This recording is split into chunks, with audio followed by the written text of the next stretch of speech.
Bentrovati al meteo.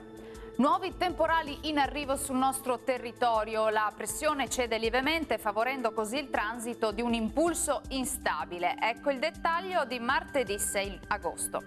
Sulla Veneto avremo un ampio soleggiamento, il cielo sarà al massimo poco nuvoloso al mattino, poi più nubi sulle Alpi con l'arrivo anche di qualche rovescio che potrà via via bagnare entro sera anche il resto della nostra regione. Temperature stazionarie in linea con la media del periodo, minime tra 15 e 22 gradi, valori massimi compresi invece tra 28 e 32 gradi circa. Ci spostiamo ora sul Friuli Venezia Giulia. Bel tempo con condizioni stabili, tanto sole su tutti i settori. Anche in questo caso dal pomeriggio avremo qualche acquazzone sui rilievi e invece sarà più asciutto sulle aree costiere.